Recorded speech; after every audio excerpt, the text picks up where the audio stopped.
All right, welcome back to the channel. I am doing Teach Me How to Cook with my boy Michael Boyd, who's been a longtime supporter of the IMNerd podcast and also runs a YouTube channel called the Edison Club. Him and Justin have been featured on our podcast in a recent episode, so definitely check that out if you haven't already, and their YouTube channel will be linked in the description of this video, if not in the actual title as well. But yeah, Michael Boyd here is known for Lightsworn, and I don't think we have a Teach Me How to Cook episode for Lightsworn yet, so you are the first, and there's a lot of different ways to play this deck, but why don't you just introduce yourself and tell us a little bit about your Edison journey, how you got into the format and all that stuff, and what draws you to Lightsworn. Okay, so obviously my name is Michael Boyd. I started the Edison Club channel, and my problem is I'm addicted to milling cards. So Edison format started off very rough for me. I kind of thought that I was just going to come back to this format and just immediately start cooking people, when in fact I was the one that got cooked a lot in the very beginning. Still get cooked a lot from time to time now, but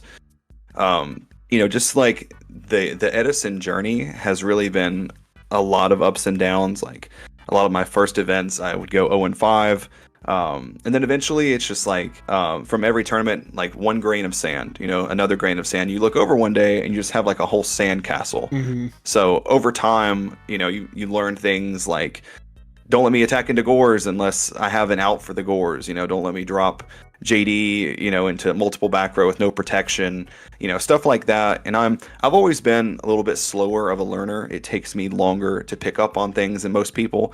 But eventually, when I start grinding and I keep doing it, I feel like I actually get better than most people do, just because I've taken in so much over time that it's just kind of propelled me even further.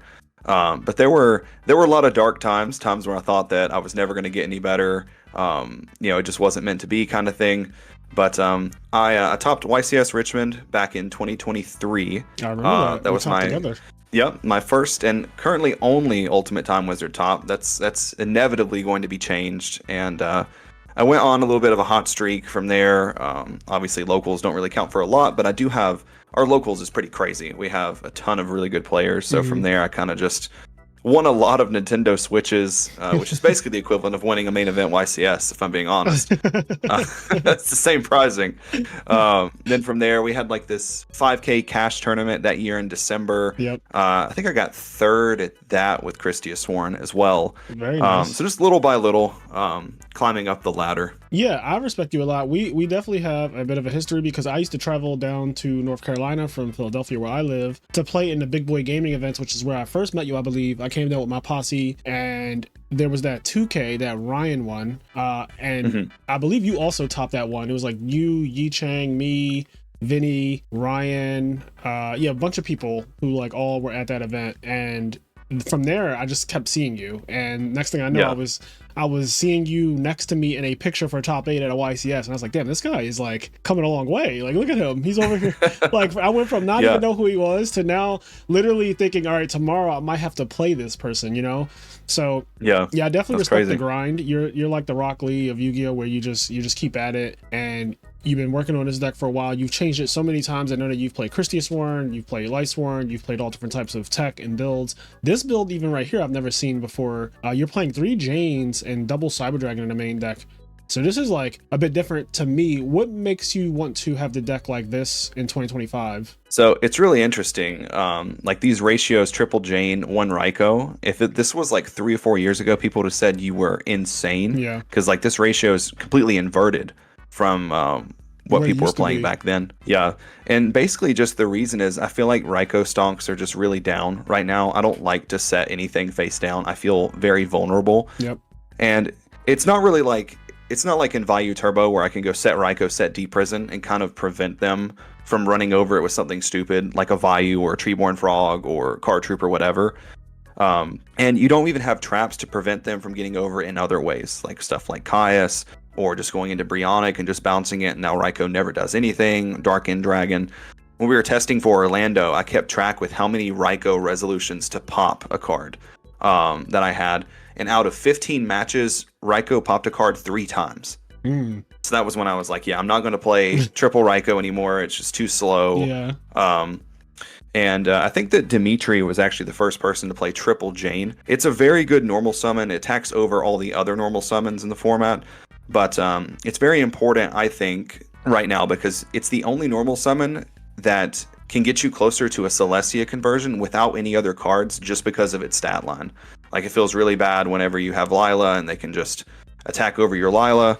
But it's a little bit harder to attack over Janes. So I've had a lot of luck playing the triple Jane. And it also comes in really handy post side when you go into like Royal Oppressions, because you can play the beatdown game really well because you have triple Jane and Garoth. This is true. I never really thought about it, but Jane's stats, 1800 base, 2100 when it attacks, is actually really good because the monsters you're opposing are like Greffers, Stratos, Shura, things like that, even Sirocco. And Jane beats all of them, depending on the situation, obviously. When it's attacking, it beats all of them.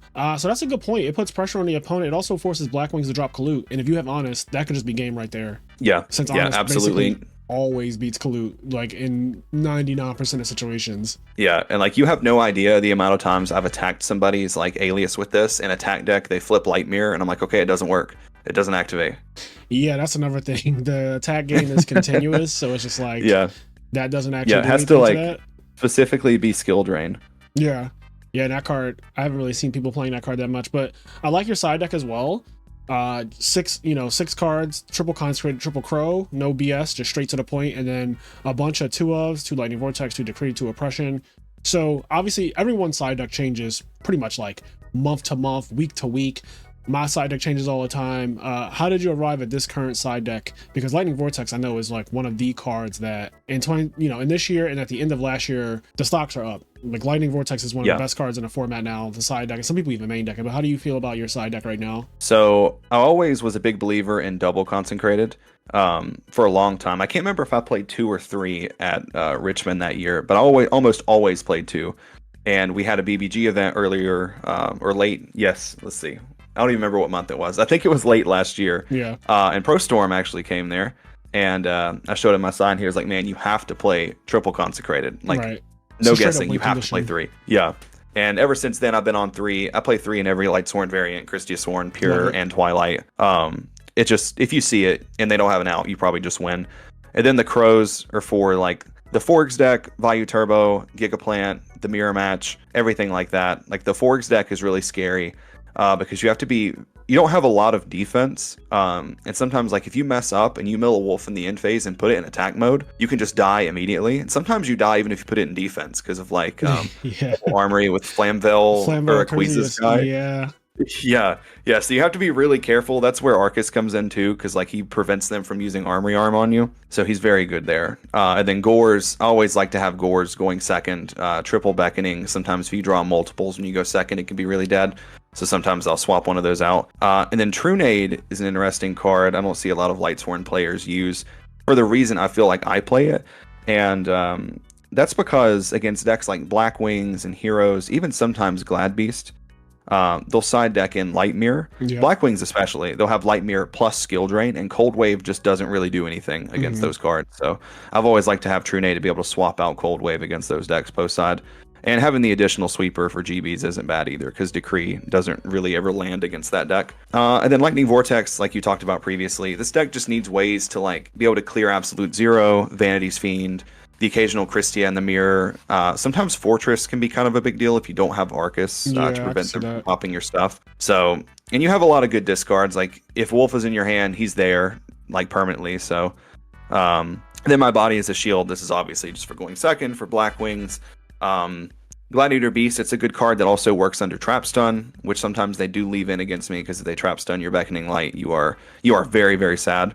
So this works under there, and then Decree is pretty obvious trap decks, and then Oppression for GBs and Diva Hero and Dragon Turbo, the Mirror, all those really crazy high ceiling decks. It's always scary that Lightsworn can side Oppression. Is actually one of the better Oppression decks in the format because of the beatdown mode. I will also say that because you're playing Triple Jane, your build is even more suited to playing double Oppression and triple with a Triple Jane, because you can literally just lock them out of special summons and just start summoning beaters. And yeah, that's scary. Oppression in Lightsworn, you can't really predict it. Like, even though it's kind of a known thing, it's not a secret that this deck can side that card. But when you're playing and they have a back row, a lot of times people just say, oh, it's probably Beckoning Light, right? Or Threatening Roar, something like that. But you're not usually thinking it's going to be Royal Oppression. So that's scary. The other thing is that you're playing double Arcus in the main deck. I love that. I think that card is underrated. I think it is one of the scariest cards, especially for me as a Frog player, I hate seeing this monster. It cuts off so much of the frog deck and game plan.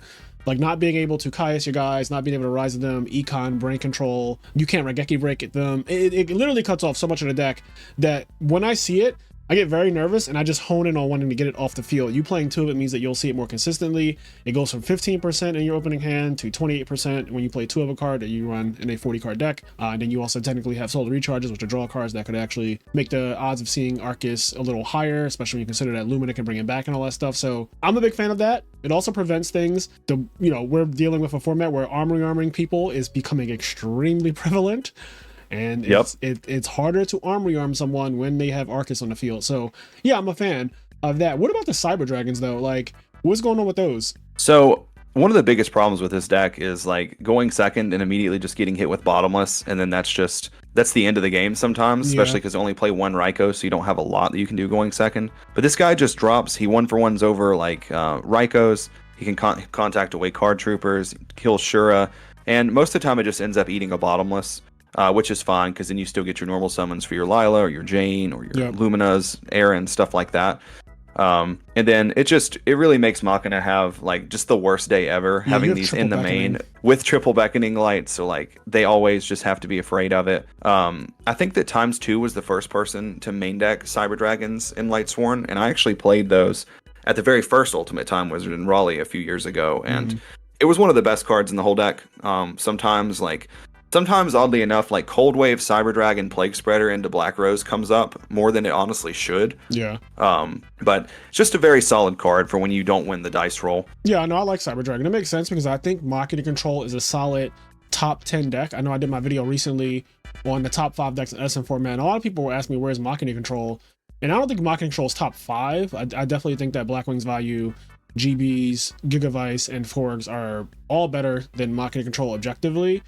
But if I had to say a deck was 6 in the format, it would be either straight up Lightsworn or Machina Control. And personally, because I'm not really a fan of RNG in the way that Lightsworn plays, I would probably just put Machina Control in that, because it has a little bit more of a straightforward game plan. And I think that its matchup against Blackwing and Value is really good. But the point being, because I think Machina Control is a very good deck, and because I think that Machina Control is actually represented now, Cyber Dragon in the main deck is great. And most decks that don't even play a bunch of machines at least will play things like Card Trooper. So whenever they summon their Card Trooper, you just having the ability to instantly go Cyber Dragon, or a card that's really problematic for you, which is Cataster. You can just out Cataster. That comes up too.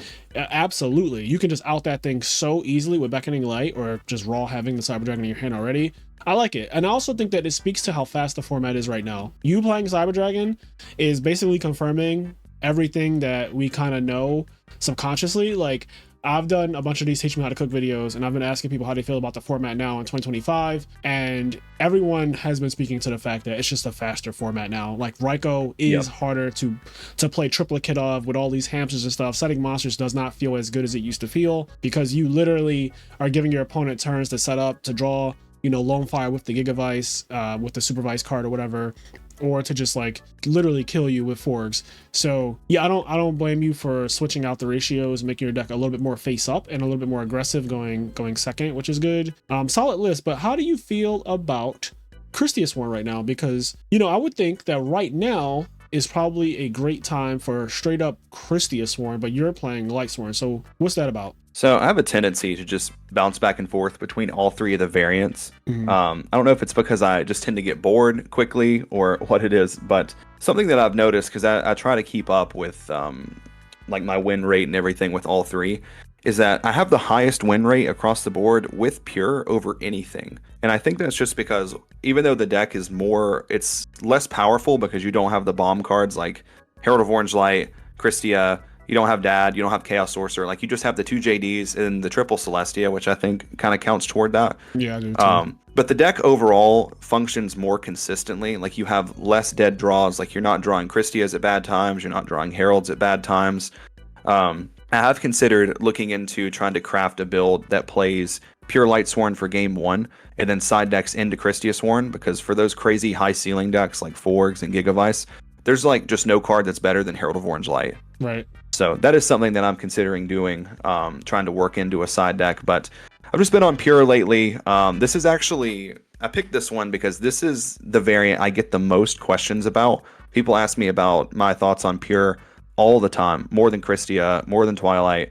And yeah, I just kind of wanted to kind of showcase some of the things that you can do with Pure, and also kind of some of the problems that come along with playing the Pure variant. Yeah, no, that's absolutely valid. So why don't we take this opportunity to get on the ladder, the most fun part of the video, where unhinged things tend to happen. So I know you probably don't play a lot of ladder because pretty much everyone who I invited on here is more of an in-person duelist, but you know, ladder is it's fun just for content purposes at the very least, and to see a deck showcased if DB doesn't decide to give you some of the worst hands ever, you know? Yeah, absolutely. And this is my first time playing ladder while being recorded from someone else. So I've went through a lot of firsts lately. I played in my first online tournament, which was your Trishula Cup, like a few weeks ago now. And I never really thought there would be like a barrier to entry for online play. I thought it was completely the opposite, but like just having to learn how to like communicate and stuff like that with the opponent in a tournament setting, it's a lot different playing online. So yeah, the communication is the number one thing that's different between in real life and online. You really do have to use the thumbs up a lot. You have to use the thinking face a lot, and you have to just like literally type in the chat, you know, your intentions, because things get lost in translation very easily. Let's see. All right, yeah, so it doesn't matter. You could hit your dueling sounds off. Okay. Yeah. We can just imagine them. Yeah, exactly. They'll just have to deal with the music and us talking. So your hand is nice. Yeah, this is a solid hand. Yep, so I guess we're going to recharge away this wolf first, since we didn't get trap dust. Now, hold on. Well, I was going to say, I would, personally, because of how I would play you, if I had Solemn set and you recharge me, I am fucking Solemning that. So I was going to say, there's merit to using MST because you also have heavy, you have so much back row removal. I don't think it's that's also true. Much, but it's just one of those small things that if I play against Lightsworn and they start off with recharge to Scarlet Wolf, I am Solemning that. Oh, look at you. This is why you Solemn. This is why you Solemn. Yeah, that's true. Yeah, that's 100% true. Just one of the things that all of the top players do. That card gets Solemn. It's a +1 to Solemn it. It slows them down. As you saw, he milled a wolf. This would have never happened. Just a bunch of different little things like that. But you know, and then you would have a hand with like heavy MST and no. I think your hand would have been really bad, right? It would have been like heavy MST, JD. Yeah, it would have been rough. So I think it was definitely worth it to use the space typhoon there, just to make sure. Here we are. So yeah, are we going full Celestial mode, or is it time to card trooper it up? I kind of just want to play it slow and go ahead and go card trooper here. Okay, fair enough. So come on, dueling book. I'm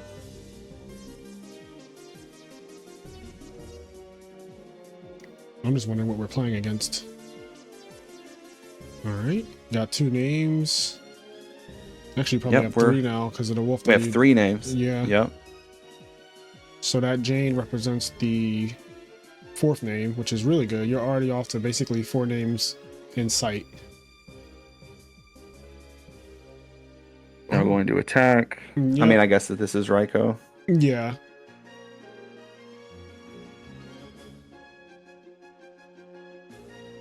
I wonder if you think it's Raikou, is it a correct attack with the wolf? Because then they don't want to pop the card trooper. So like if it's Raikou, yeah, that's true. They probably still want to pop wolf, and then you get the 1900 in. Yeah, that's very true. But so is hamster. It's not going to matter at all because it is hamster, which is nice. Here we go, and they're going to pop the wolf, of course, which is fine because that wolf was generated from nothing. Yeah, it was literally free. It's the best feeling. Yeah, so you're +1 officially off of that interaction. Oh god, it's this fucking deck. Okay, so I actually don't know how this matchup is, but I don't have a lot of defense, so Airbellum is kind of scary. It is scary. The more scary thing, let me see his grave, is Gotham's E-Call. Okay, he didn't mill enough to have E-Call like live. That's important. Yeah. But I probably would just set that MST at that point because that card is broken. That card is very broken. Yeah. All right, see, it was just MST. Cool. Okay. Yeah, and that's fine because again, you have Heavy Storm, so you didn't really care anyway. Yeah. Yep. Absolutely. Full helm. Okay. Yep. This guy. Mind control, brain control, or are we just? Are we just attacking? Okay, great. Just swinging. Great. Okay. Love it. 900 damage. Another name.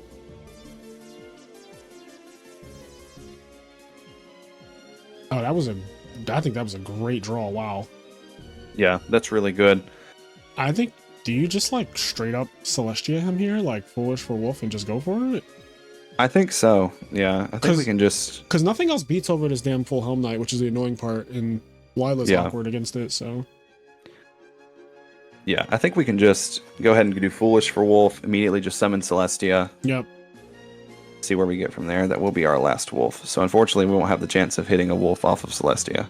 Yeah. Which is also a really good feeling.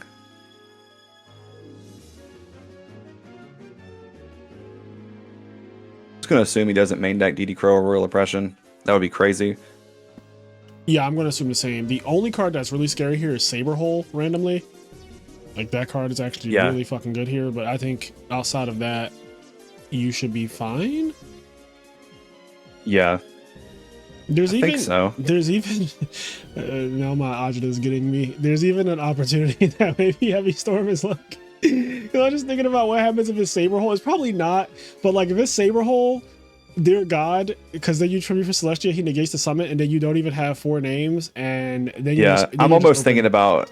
I probably should have, if I'm going to go that route, I probably should have heavied first. Yeah, but I don't think that they kind of think I want to do it. Yeah, I don't think they play anything that punishes this. Like if this was Frogs, they could just go Raigeki Break. I don't think anything punishes what you're doing. Yeah. Exactly. It's Gotham. Okay, it's fine. There's emergency call. Right, okay, cool, great. Cool. All right, now here comes, Celeste. Yeah. Also, we could have, if we wanted, we could have just normal summoned any of the guys because, oh, Gardner. Now I feel great. So yeah, pop his shit. But I was going to say we could normal summon just because like he can't stop both the attacks. But I think that milling that Gardner made this all worthwhile.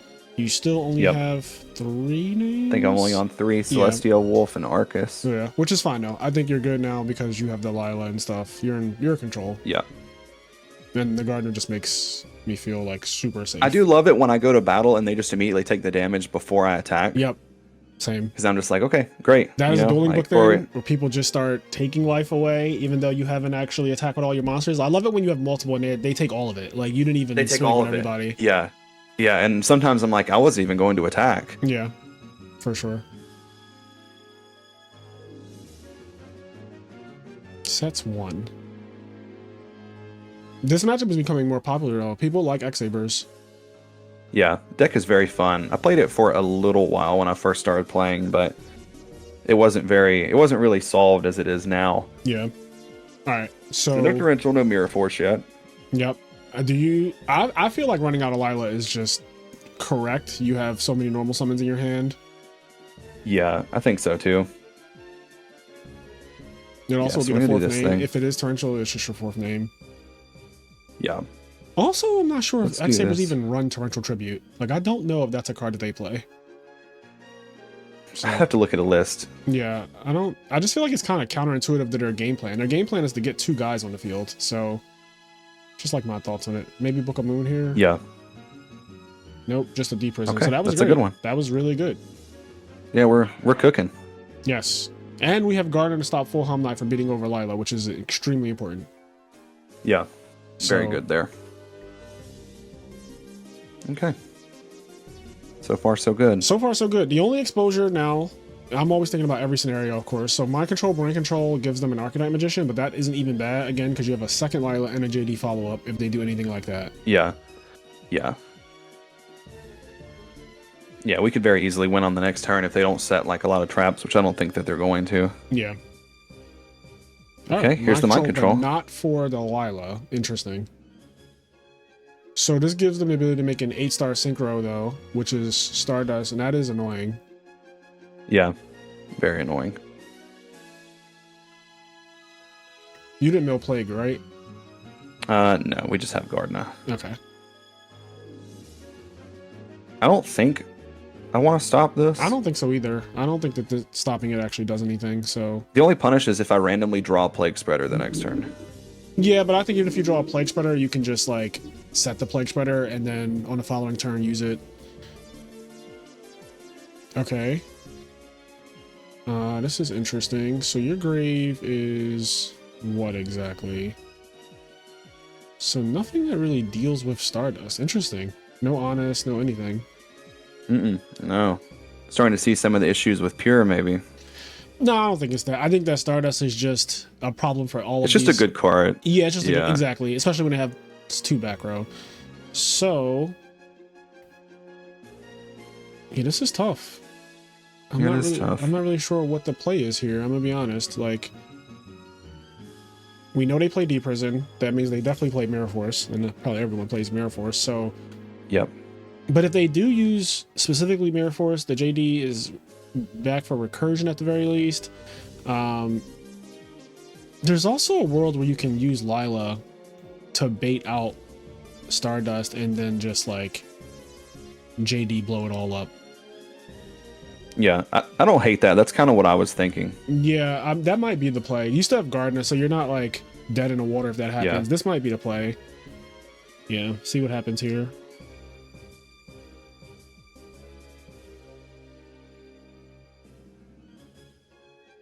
See if he negates it.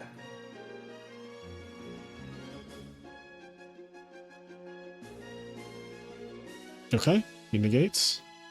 All right, and I think well, I guess it's time. Yeah. See what happens. Solemn Judgment. Okay. That's actually good though. So you can just safely set your beckoning, and now they get their Stardust back, but then on your next turn you can beckoning and get back JD and probably Lila and do the exact same play again. Yeah. Heavy Storm. Okay, well. Yep.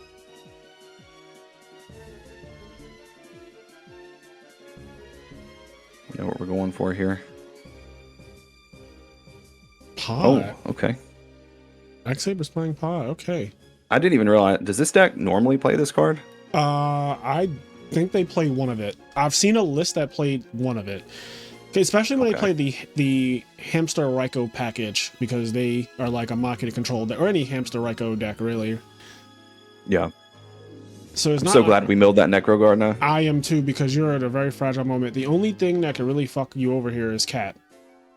Yeah. If he doesn't specifically see Cat, I think you just win. All right, that is not enough. I think you just take both and just like, yep, this is absolutely fine. Oh, they have a back row though. Really? Man, this Stardust really got out of hand. Like, it has. Yeah, it really has. And it's crazy because now Full Helm Knight. Oh God. Yeah, he can block us from swinging over that guy. This guy's so out of hand. Oh no. Yeah, this is crazy. I'd also considered like maybe summoning Lila, setting Beckoning, going to end phase, and hopefully milling Honest. Yeah, but I don't think that would have happened. Doesn't look like that would have worked either. Yeah. Yeah. So, let's see. Man, I could just set Threatening Roar. I mean, I guess I probably should go ahead and just get this Full Helm Knight and negate out of the wall. Also, you do have another JD in the deck, and yeah, I think you just kind of have to do this. Just hope we're in that phase of the game. Yep. Hopes and prayers. Book. Okay. All right. That is fine. Now, I'm trying to think. None of these monsters can beat it. What could they draw? Is it worth setting Threatening? I don't see why you wouldn't set Threatening, maybe, right? Yeah, I think I probably want to set it. Yeah, I'm trying to think. You have a Gardener, though. I'm trying to think if there's any reason.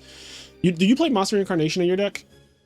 No, just triple Beckoning. Just triple Beckoning. How many Beckonings are milled? Because if you draw a Beckoning, I don't want it to be like a completely dead card. Oh, all the Beckonings are... two. Oh, you have... Okay, there's one more Beckoning left in deck, then. Yep. I'm just trying to think of things that threaten you. If he draws a non-tuner, he can make a Goyo, but you just Gardener. So I don't think there's anything that actually threatens your position that you have to set Threatening Roar for. Oh, he's flipping coins now. Yeah. I think you're fine. Yeah. You could probably I think I'm okay. Yeah. I don't think there's any one draw that like ruins you. Maybe Summoner Mode. So again, he can make Arcanite, but yeah. Yeah, I lose JD even if I set Roar there. Oh no, he's looking at the extra tech. And you lose the Threatening Roar too at that point, so.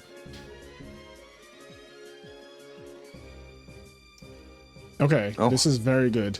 Oh, this is amazing. Now you can beat both monsters. Or you could beat the JD, more importantly. You can flip, normal summon, and then force out that guy. Yeah, and this should be the end of this game. This has been annoying, for sure. It has, and... Oh, if you attacked...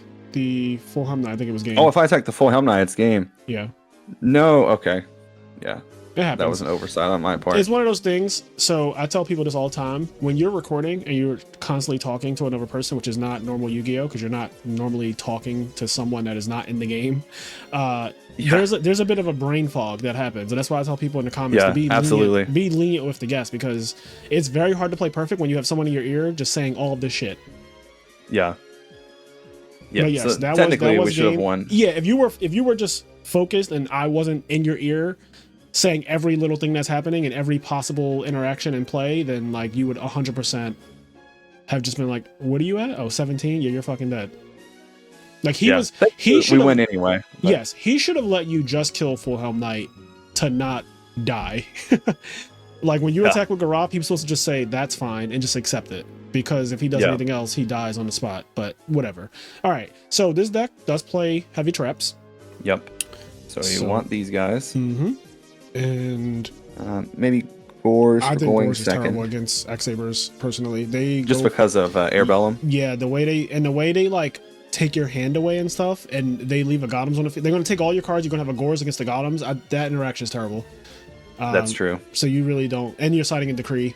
So like, I have so many reasons why I don't like it. Yeah, those are the two main cards to side in Decree, and then there's also a chance that like Oppression cooks. Yeah, Oppression is naturally good against this deck. Yeah, like the more I think about it, I could see that being like really good against them. I don't know if I want both or just one. Yeah, maybe just one pop of it. So maybe set out one Beckoning for going second. Mm-hmm. I feel like I kind of want Mirror Force. I like Mirror Force as well. Maybe this is hard because I also like Threatening Word, but you do have to get rid of some of the traps if you're going to be siding in Decree, I think. Yeah, I think maybe I agree. Take out two Beckonings. I'm going to be honest. Okay. Like, you're going second. I don't think you need both. Or three, I should say. Yeah. And then we just need one more card. It could be anything. So many good ones. So his deck makes Cataster, so Cyber Dragon's really good. Yeah, definitely don't want to cut him. Cold Wave is like a little redundant if you're siding in Decree, I feel like. You don't want too many of the same type of card, so yeah. I would say this is probably the way. I'm down for that. Yeah, let's see how this works. Definitely learning here. Like I said, I've never played against X-Sabers with this. So. Yeah, I know a lot about X-Sabers. I used to play it back in the day as like a pet deck. I topped the YCS with it in 2011, and I like the deck a lot, but it does have its flaws. It was way more powerful when I played it because it had Dark Soul and Bogger Knight. In this format, the game plan is so specific and linear. Okay, your hand is also really good again. Like, this is giving me heavy Cyber Dragon, Jane, attack, clear both your cards, set Mirror Force. Like, I know it's very aggressive, it's a lot of cards, but I also just think that getting the tempo on this deck is really important. You down to Heavy Storm in case this is Saber Hole? Yeah, I'm down to Heavy Storm because I'm summoning two guys and attacking that Full Helm Knight is the problem. Yeah. Like, and your deck plays double Lila, MST, double Decree. So like Heavy Storm doesn't mean what it means in other decks. Yeah, that's true. And for what it's worth, you do have follow-up with Celestia as a backer remover, technically. Yeah, that's very true. I fear you've been teaching me how to cook. I mean, I'm just the busboy. I am obviously a good fundamental Yu-Gi-Oh player, and yes, I think the point of the series is always to be collaborative. Like, yes, you know, I learn always because you guys, like, for example, this deck list, like, you made this deck list. I have no idea how to build a Lightsworn deck list. I always copy one every time. I've never built one from scratch with my own ideologies of how I think the deck should work. But I think that you also have very sound technical play because I've seen you play this deck a lot, and I trust you.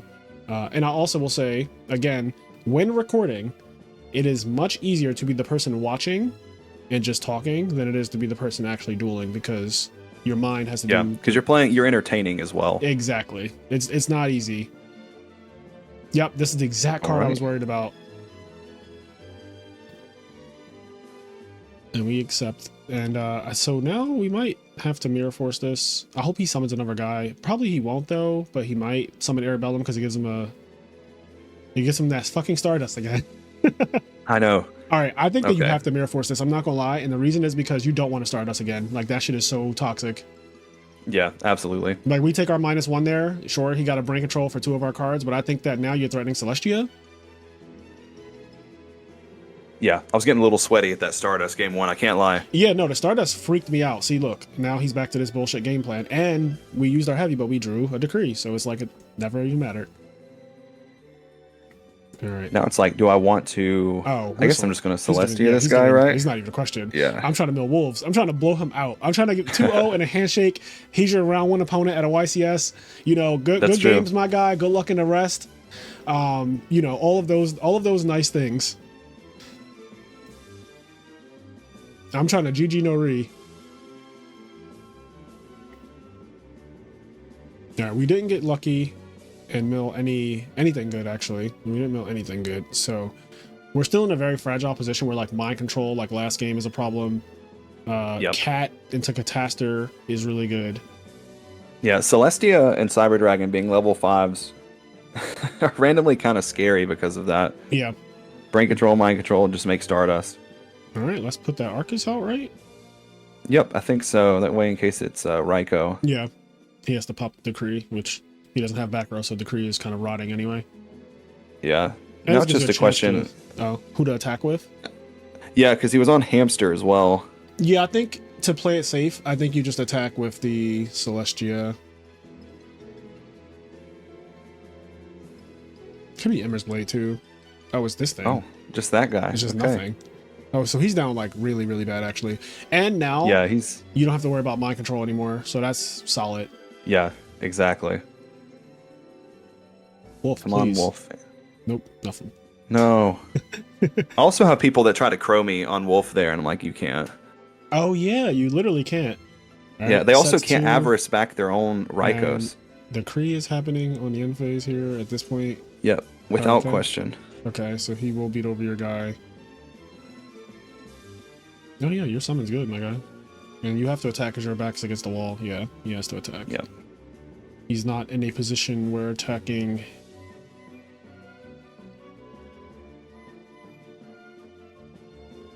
This is not quite game. He'll be at 100. He'll take 500 from Jane. 23, that's 28. Okay, sure. this is fine. Why do people set before they attack? I don't know. People do this all the time. That one is a little surprising. I wonder what, like, I'm trying to think about logically, what did he think could happen there? All right, we're just gonna do this guy. Yeah. Right. Draw for turn. All right. Okay. Yeah, so he'll be at 100.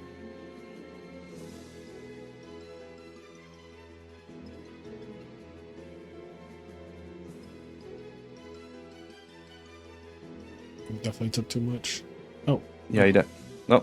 Hey, okay. Yeah, Jane's only 21, right? So then he takes 5. 21. Yeah, he's not dead, but I guess he just didn't do the math right. I guess he had enough. He did have enough. All right. He had enough. He's like, okay. He was kind of upset. Let's watch the replay. Yeah, we kicked him straight back to Tengu format. Oh, yeah. I can tell you're not a dueling book person. The at the end of a duel, when it's over, the view replay button is on the bottom left.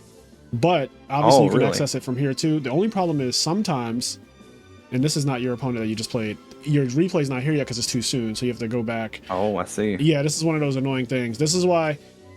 Yeah, see, it's still not there yet. Definitely not a dueling book person. Exactly. When you beat someone, the view replay button, or if you lose, the view replay button lights up, so it's clickable at that point.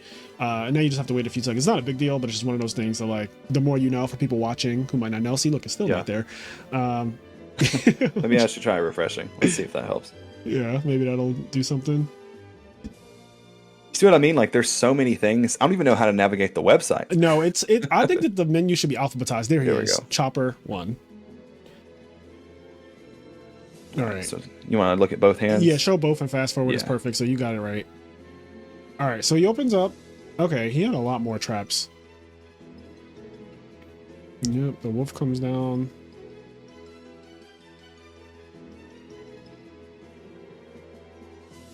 Yeah, I think because your hand is so back removal heavy, it was really good against his hand. The only weird thing is that, like, that mind control plus 3-star tuner thing that happens later, it just, like, absolutely derails this game. Yeah, we absolutely got into a position where we could have lost because of that. Yeah, it got very scary. After such a strong start, too. Yeah. Yes, I guess he's about to draw mind control here.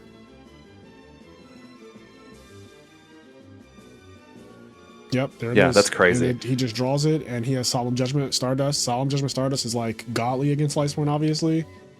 Luckily, you do have the JD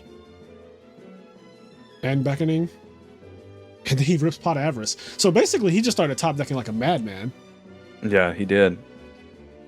It almost got him back into the game. Yeah, because if he draws Cat here, we just lose.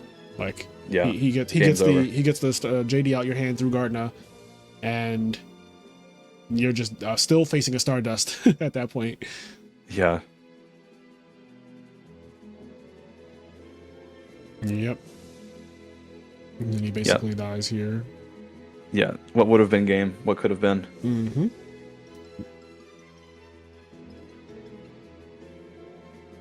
Yep, game 1. And then game 2, we do a very aggressive turn 1. But I personally think that against this deck, you do not want to try to play it too slow. So if you're watching this, hopefully that's something that like you learned. I rush down X-Sabers a lot of the time if I can, just because I know what their game plan is, and it's very simple. It's just get 2 guys on the field and start dropping Fall Troll and loop your hand away. You're going to lose your cards anyway. If you try to play a slow game with them, you're going to lose all your cards.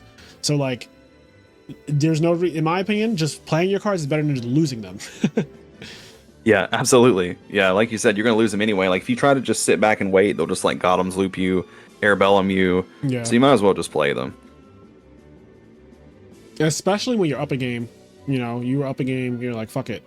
This is also a +1 if it goes through. Like Cyber Dragon plus Guy turn 1, like guarantee beats over his full home knight for a +1. So at that point, you're like, I'm kind of not even down that bad for doing this. Yeah. And he did have the brain control, which was the perfect set. card. Yeah, he had prison. This card sucks.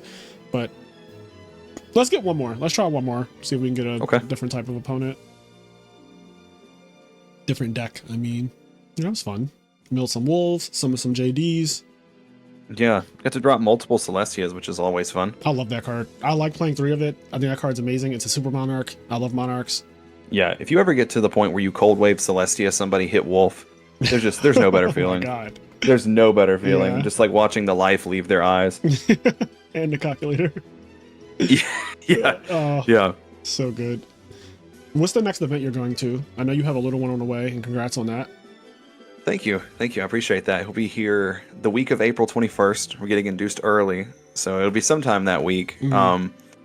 I probably won't go to any events for at least probably 4 months. That makes sense. After that, yeah. I know Nationals. I keep hoping that they'll. Go ahead. You keep hoping that they'll. I keep hoping that they'll have one like in Raleigh somewhere or Richmond again, somewhere kind of close. Yeah, I think end of the year is possible. Well, no, they kind of announced like a full year of YCSs now. I think we know that Anaheim is in November, December. We know Nationals is Indianapolis this year, and we know Providence is May. There's Houston next week. There's a bunch of stuff coming up. Yeah, I really was hoping to do much better at Orlando, but that just ended up me going to get drunk at Red Lobster with Ty because we both got demolished. Where'd you get the first 3 rounds? So I played against, I think, one of your friends, Alex Flamer. You know that guy? Oh yeah, he's from Philly. He's from my local. He's from Philly. Yep, I know Alex Flamer. Yeah, I played against him round 1. I beat him. His board in game 3 when I won was Skill Drain, Oppression, and I think double Black Whirlwind. Oh my God. Don't know how I won that game, but I ended up beating him. Then round 2, I had to play against Chris Lee, who is on my team and won the Giant card day 2 of Orlando. And he opens up Whirlwind Shura, Dust Shoot, and there's nothing. Yeah. You know, that's the end of the game, unfortunately. So wait, he went from playing Black Wings to playing Vayu? Yeah. Because he was playing Vayu at the, I'm pretty sure on Sunday he's playing Vayu. Yeah. Okay. Yeah, he played Vayu on Sunday. Mm-hmm. Yeah, he bounces back and forth between both of those. But in game 3, it comes down to Shura kills something. He summons Vayu. I'm like, I've got him. He's going to make Catastor. I have Cyber Dragon in my hand. He makes Android. For no reason. He just said he wanted to make Android. That was why he made it. And I lost because I couldn't contact it away. Wow. Then I had to play against another one of my friends that I go to locals with, Justin, who was on Machina. Absolutely just destroyed me. Game 3, he's beating me down with Dinah and Fossil Dinah and Kaiku. And I top deck Arcus, who has 1800 defense. I'm like, great, I can wall this out. Then he has Dust Shoot, sends the Arcus back. Ugh. So I got Dust Shooted out of Orlando, straight back to North Carolina. Yeah, it'd be like that. That card is ridiculous. It's one of the most ridiculous cards in the format. It's one thing I do like about redo format, that's not in it. You don't have to worry about that happening to you, at least. Yeah. There's other things like Drag Down to the Grave is in that format, though, and that card's unpleasant as well. It's like so broken. You just look at your opponent's hand, take their best card. It doesn't even need to be a monster. You just like take their best card, and then they're forced to discard the Dark World from your hand. So it's just Drag Down is. I haven't had to play against Dark World in redo format yet, but I've only played a few games so far. I've been playing Samurai. Mm-hmm. Big fan of that deck. Yeah, I gotta do a teach me how to cook with that deck, 6 Samurai, because I know it actually won a tournament during that time. Also, what is going on? Are we? Oh, you're an unrated. You did Edison unrated. Oh my gosh, we've just been sitting here yapping the whole time. Yeah, I was like, this is taking an abnormally long amount of time. Yeah, I was getting concerned. I was just like, did we just scare everyone away with our Celestias? Yeah. I know the people on YouTube were probably watching like, these guys are talking, don't even realize they're in Edison unrated. Yeah, thanks for pointing that out before this became like a 4-hour teach me how to cook video of us waiting on an opponent. It would have just became a podcast. Yeah, at that point it's just a podcast. All right, let's get our last opponent of the night. See what It's amazing happens. how much quicker it goes when you're in the right pool. Yeah, never sign it. You're just not a DB boy yet. Yeah, nope. I'm working on it. I think I'll definitely be playing from home a lot more. I was gonna say, I think in the meantime, while you have your kid and stuff, and you can't really travel, and you gotta handle the family, the dueling book I do think it helps to not only hone your skills, but to just like steel, sharpen steel. There's a lot of good players online, and you will get better from just playing online. Because I did. Like I improved before I started topping. The YCSs. I mean, they weren't out at the time, but before I started topping in real life, I was topping online, and I think that playing in these tournaments just helps. It just helps to be a better player overall. I think I'm a better player because of it than before. So, okay, so it's not too bad here. Yeah, Jane. I think we can do right. Jane Mirror Force. I think. Yeah, and just see what we mill and.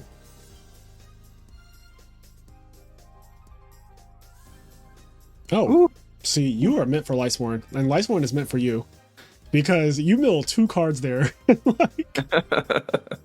You are meant for this deck, bro. I'm telling you, like you have to believe, and some days, all 3 wolves in your hand, but you still have to believe. Yeah. Now, if that was both matches we played turn 1, milling wolf. It was. I noticed that. That's why I said you were made for this. Okay. Oh, okay. I've had enough testing against Johnson Boss for this. Oh, shit. This is a card. Yeah, this is gonna level eat me down pretty low.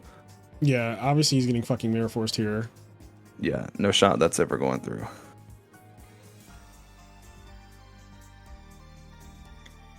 Oh. Okay, so we're just gonna play crazy here. I kind of want a cold wave to prevent him from setting anything. I like it. Because then he's locked for 2 turns. Then the question is, what do you normal summon after that? You have so many choices. Yeah, if I summon Arcus, he can't I will say Prisma this. Test Tiger me. Yeah, Arcus prevents a lot, and also setting Beckoning Light might be really good. But wait, before you play Cold Wave, I'm thinking there's a chance that use the thinking face real quick. There's a chance that if you're gonna do like Arcus, you're gonna mill 4 in the end phase. You're gonna mill 4 no matter which one you summon, but you're gonna mill 4. Yeah. And Beckoning, being able to get back like Honest potentially, or just like a Celestia or something is really, really strong, and then Cold Wave can be used after that. So that's like my thinking. Yeah, I don't hate it. Yeah, let's just all right. Let's. You want to get in? Yeah, let's just do this.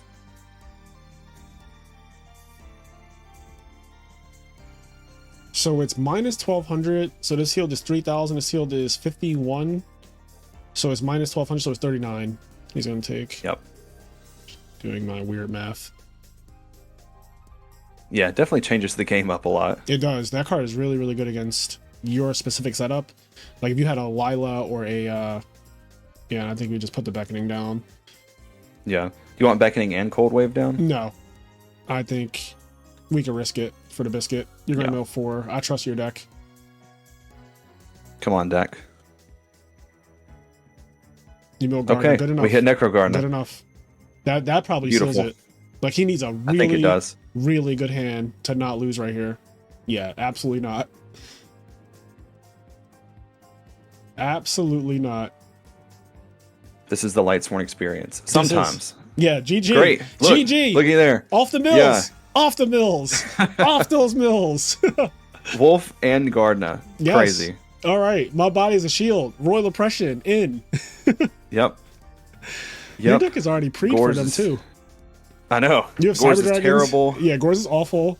Probably want True Nade. Yeah. How do you feel about Space Typhoon versus them? Because I always feel like it's not good if they have multiple, but it's good if they have one. That's like this duality. Like, So do I I'll say want this. True Nade over Space Typhoon? He's playing some weird build that's playing a continuous spell, and if he tries to attack into your guy with Burden of the Mighty on the field and you have MST, that could lose him the entire game. So I think in That's this true. particular case, you're looking at playing your opponent and not the matchup, you keep an MST for this guy. Yeah, that's true. I do usually side out Plague against them because if you randomly mill it in the end phase, you'll just never get to use it. Yeah, fair enough. That card is ass going second. I can see that very well. Arcus is weird. Is it good or bad? I don't know. Like, this is something that you would know. If you have Arcus on the field with Lightsworns, it kind of prevents them from like Doing Gazarizing you in the main phase. Right. They can't. I mean, it's not the can't greatest. Murmillo. Yeah, I guess if he's in defense mode, he's good. If he's in defense, I think he's broken. If he's in attack, he's like ass. Yeah. So yeah, some of these traps probably have to come out. Like Beckoning going second. I know you said that is one of them. Yep. I'm down for always taking out 2 Beckonings. I just think, in general, I'm not that big of a fan of having double Beckoning in the go second scenario. And one more card. What do you think it should be? Some people take out Card Trooper against this deck. What about one Celestia? We could try it. I think Card Trooper speed, and I think against this deck you want speed. Yeah, Like, you want a card that main phase 1 I can mill and potentially hit my names for JD or hit a wolf or something like that. And so Card Trooper for me, I would never side out against this deck. I understand that it gets beat over, but I don't care.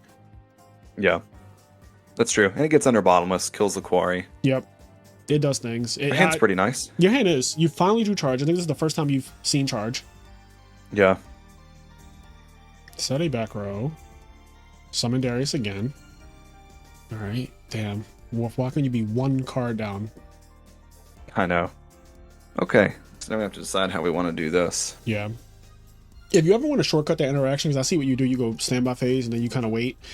Just go to main phase and do thumbs up afterwards. That's how I play on DB. That way, if they want, the thumbs up will indicate I am leaving standby phase. If you want to dust shoot me, you can do it now. That's basically what going to main phase and clicking thumbs up does. It's just like a shortcut. Everyone understands that I'm asking for dust shoot basically. Yeah, that's true. Yeah. Trying to decide if I want to charge for something or if I just want to summon Jane or Garoth and just try to get in. I don't feel like I want to use True Nade quite yet. Yeah, I mean, interestingly enough, you could still hit Wolf if you charge. I think that might. That's true. That might be worth it. Yeah, I mean, I'm always down to hit that guy. Let's see. All right. So we did put a name in grave. Yeah. So we could get Lumina. It's probably Lumina, I think. You have so many normal summons that Lumina makes sense here because you're not gonna use Lumina this turn, but because what's your grave? Would you mill? An Orcus. Yeah, right. So you're not gonna use Lumina this turn, I don't think, but it'll be a good follow-up for next turn. So like, you summon something this turn and then like try to swing. It's probably not gonna go through, but you just have to hope. It could go through. It could be Chariot. It could be fucking. He could just be so weak right now. It could be Chariot. Yeah. Yeah. Garoth is a good one to summon. Yeah, I was kind of thinking Garoth because if we do ever get pressured by Laquari, like Jane can answer it too. Exactly, yeah. So go to 21. So let's just try to go here. Yeah, I hope it's Chariot. People also try to Chariot Jane as well. Wabaku. So good thing you didn't play Trinate because it wouldn't have done anything. Yeah.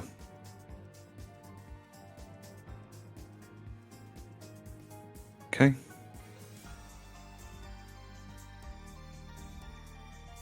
Not the world's worst thing that could happen, I guess. Yeah. We're going to find out how bad it is when he plays his turn out.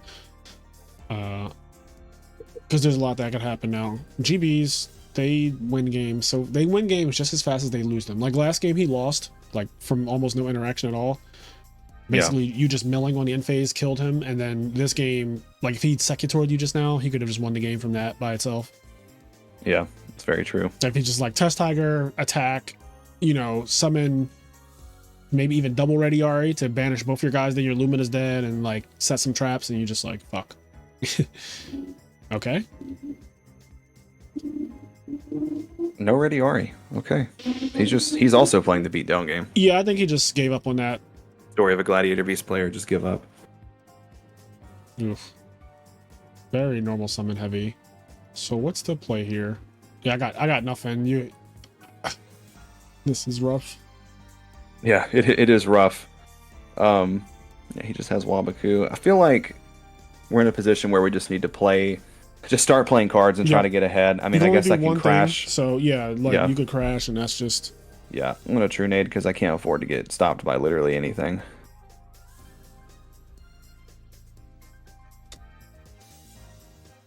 The other option is to do Lumina Garoth and just try to get incredibly lucky. That's also a choice. I will say, you have most of your Lightsworn in your hand, but it probably is the only way forward. Like you probably do have to do that. Yeah, I think I'm just gonna go there, and I mean, at least we won game 1, so yeah. So we get this wolf out of our hand. He can kick rocks. Yeah, because looking at the game right now, you're absolutely not winning this game by anything fair happening. Like, nope. You going True Nade crash with Jane is not. That's just playing to not like lose and not to win.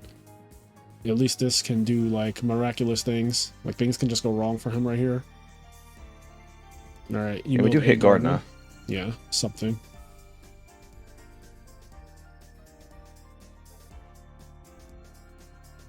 Oh no. All right. Yep. This is bad. Yeah, this is really bad. Oh no, and it's alternate art cat. This is it's hashtag it's not like, my rescue cat. Yeah, it's as bad as it could be. Yeah, I don't really see a way we win this game. Yeah, let's just see what our next draw is going to be after he does his turn, but he's going to fuck us up pretty good. It's kind of like game 1. Basically 2 non-games. Like your hand, this game wasn't terrible, but then you just kept drawing normal summons and then it becomes terrible. Yep.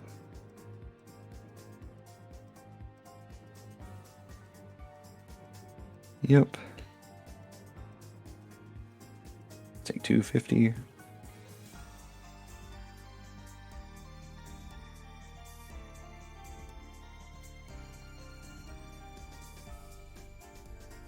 Next, we're going to draw a wolf. That's exactly what's going to happen. Yeah. For what it's worth, I might have just garnered one of these attacks just because it's going to get banished anyway, but I don't think it's going to matter. Yeah. And if I had to choose one to garden, it would have been Mermello because I don't want it to tag out. Yeah, that's true. It's a monster that anything can beat, and then it just like stuck there. This is an interesting tag. Like what? Is he not? I get it though. The Laquarius, yeah, he has soul release. Okay, so he's just like fuck it. Yeah. Yeah, he doesn't need the ready Ari when he plays that card. So now you know he sides that card. So that's something to consider going into game 3. So there's some information for you.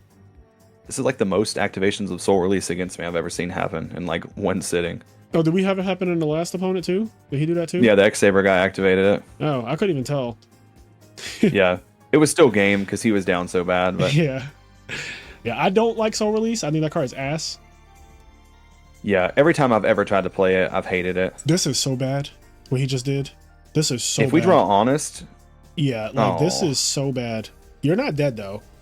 I'm not dead. I almost just want to... You think I should just set one of these? Set one, huh? 2850. Gardener's gone. I don't know. You make the executive decision on what happens here. I don't have a strong opinion about, like... I just think that obviously he's trying to throw the game because honest right here would be disastrous. Yeah, like, if I drew honest, we might actually could have won the game. What the shit? All right, well, don't go setting anymore. Yeah. All right, well, that's game. I would have drawn Raikou. Raikou would have been cool, but not with cross out. But Raikou is a cool card. Yeah. All right, so now we see what he's up to. It's soul releases. It's cross outs. It's weird things. Huh. Trying to decide, should we change anything? I don't want to take out any oppressions. Pretty good with those. The card's a god card. I mean, I'm kind of okay with just keeping this how it is. Yeah, I don't really see anything to change personally. Like, I am staring and nothing is saying you need to have this in your deck game 3 going first. Like, nothing is saying that to me, so. Yeah, we have oppression. Okay. So awkward knowing that this motherfucker plays cross out, but. Yeah. I almost want to go ahead and like Foolish Wolf set Raikou. Just to like, and set oppression probably too. Yeah, because we'll just probably never get to use Wolf if we have to oppression. Right, exactly. It's like, better be, because if he goes, and this is crazy, but if he goes cross out, then attack, you're going to oppression, and then the Foolish is just sitting there kind of looking dumb, and yeah, I think this is the right way to play it. We're playing based on the information that we've gained from the last game. Yeah. And he might, if he knocks me, he might assume the other 2 are in my hand, which would be funny. Yeah, because you only play 1. Crossout's not even supposed to be only play 1. Deck. Yeah. Like, he just so happened to get lucky that he put us in a situation last turn or last game where, like, it was actually a time for you to set a monster. Yeah. In a very weird way, I've never had my Lila get knocked before. That has never happened. Yeah. I don't know how many matches I played with this deck. That's never happened. Yeah. I don't know if I've ever seen it. All right. That's another card that people don't usually play. Proving Ground. Yeah. He's on all the tech. Mm-hmm. All right. He's going to get all popped up. Yep. Get your shit all popped. Let's hit a wolf here. Oh. That'd have been filthy. Fissure. Damn. That's a card you can play. That was good. Okay, but that was better. Yeah, that was better. So, very interesting spot here. Yeah, that's for sure. You can go Lumina Arcus. The reason why I'm saying that is because I would probably put the Arcus in defense and still have oppression set. And then you have Celestia follow-up. Is like, that's my thought process. I don't know if what I'm saying makes sense, but like that's my thought process. Yeah, Doing Wolf plays into Mirror Force, which is scary. Yeah. Yeah. So. Yeah, let's go here. I guess we're going to pitch this because we don't really have it live. Yeah. I mean, it's live, but it's not really doing anything. We'll target Arcus.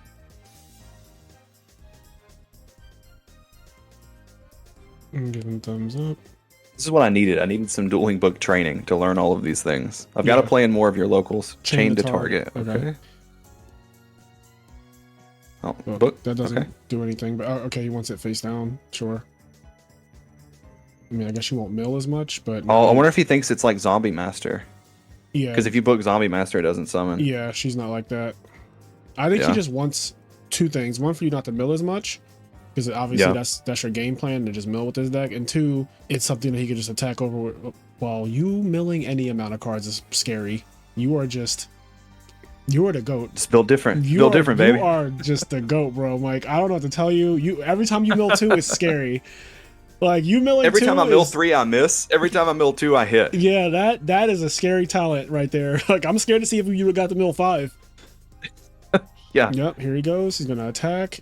And when he tags out, he's going to be in for the Rudest of Awakenings. And the game might literally end right there, honestly. Yeah. Okay. Yeah, I think so. Okay. Kills Arcus, sure. He's playing all of his cards. I'm so happy. Yeah. Yep, he's going to do this. And then when he tags out, hopefully he doesn't have a response. I'm going to pay 800, my guy. If you don't mind. Hopefully it's okay with you. Okay. Okay. So Arcus definitely was a problem for him. Yep. Man. Deprison's a card. What do you think here? I don't hate Celestia this, honestly. I don't hate it either. I think it's even necessary with my body as a shield in your hand as backup. I mean, yeah, thumbs up. See if he summons not negated or something. No way he has Solemn, I don't think. Another one. She only can pop your opponent's cards, right? Yeah, I just want to be... Yep. Okay. He's going to pay 800. Cool. Set my body? Because he's playing Fissures and because he's on Fissure. Yeah. And randomly because he's on Fissure. Yeah. And this is hopefully just good enough to ride out into the sunset. Okay. Oh, okay. Let's watch the replay. All right. View replays right there. There you go. Yep. Now I know that. All right, so that was good. We won both sets. Honestly, scary sets too. Like both of them with the game 3, I think. Yeah. Or did we 2-0 the? No, we 2-0 the X-Saber guy, I think. Yeah, we did. Yeah, we did 2-0 the X-Saber guy. Okay, so we only dropped one game today, and honestly, the game that we dropped was like, I don't think it was winnable. Like with the hand. That I don't think so. Yeah. It would only have been winnable if we drew honest. Yes. Which would have been hilarious. Yeah, he just tried to play football and throw super hard there, so. Yeah, he opened that cross out. I hate how that was randomly live. Yeah, I also don't think that he should have summoned this Darius turn 1. This is like a little crazy to me. Was he that Test Tiger? I probably would have just held it. Yeah, I think so too. Sometimes people are scared to do nothing. Like I actually think that a lot of times, like I think turn 1 against Lightsworn, he could have just been like, I'm not doing anything. Yeah, I've been in that predicament before, being scared to do nothing. Yeah, it's better than people think. Yeah. And there's a lot of value too in not attacking at times. I see people run their Christia into D prison all the time when they play this deck. I'm a 2300 defense Christia guy, you know? I like to have my Christia in defense mode. And just start swinging with everything else. And just use Christia as like a royal oppression with a big ass. Exactly. Yeah. Yeah, this game 3 hand, this was great. This felt really good. Yeah. Yeah, this is what your deck is good for. It's just I also think that the Foolish on the Wolf immediately was just like, it was really good as well. Yeah. The Lumina play here for the Arcus. This worked out. It's crazy because if you don't mill hitting the Wolf here, again. Yeah, he clears both the guys with smashing around and an attack, but you're Michael Boyd, so that was never happening. Yeah, it is my sole job to mill Wolf. That's actually you don't play the deck not around to mill around these parts. I'm known as Wolf Milker. Oddly enough, because one time in the group chat, I tried to type "I enjoy milling wolf" and it autocorrected to "milking wolf." So that's just always stuck ever since. That is a name for you right there. Well, that has to be your alt account on DB. Wolf Milker for People sure. Are like, you showed up to milk wolf today? I'm like, yeah, always. Yeah, that's your alt account name. If you ever need an alt account, you already got Oinker here. If you ever need another alt account, there you go. But thank you so much Wolf Milker stopping by the channel, Mike. I appreciate you from coming. The Wolf Milker. You're definitely the Wolf Milker. This video showed that you're broken. I think Lightsworn is definitely one of the top 10 decks in the format. Alongside Christie's one, I think they're interchangeable. Honestly, they do two different things. They literally do two different things, but I think they both do a really good thing. And I don't mind the Dan Rose build that plays like 44 cards, and he's playing your full deck and Christia cards in there as well. He like mushes it all together. I think that's also a fine deck. I don't think people should be afraid to go above 40 in Lightsworn. I think it's fine. But yeah, if you want to give any shout outs or anything like that, you're free to do so. Yeah, so obviously shouts to the Edison Club, all my guys. Shouts to all of my local card shop. All those guys. Johnson Boss was on episode Teach Me How to Cook. Mm-hmm. He's doing a segment on my channel currently called Breaking Glad, which I was pretty proud of that name. Can't lie. I get a lot of good testing against all those guys because I have so many good players that go to locals. So definitely shouts to all those guys. All the guys in the Lightsworn channel on Discord. We talk a lot. And big shout outs to IMNerd, because without your content, I wouldn't be here. Oh, thank you. I wouldn't be here at all. So everything that you do for the community, always greatly appreciate it. Very informative. And it definitely helps. So if you want to improve at Edison, just stay on this channel, listen to the podcast. There are a lot of breadcrumbs in the podcast episodes with the old pros that you've done. So all the things that I've done in my Edison preparation, and it's definitely paid off. Thank you so much, Mike. I appreciate your kind words. And with that being said, guys, leave a like, comment, subscribe, all that stuff. Also, subscribe to the Edison Club's YouTube channel. Again, it's going to be linked in the description and the title of this video. And we'll catch you in the next one. Peace. Peace.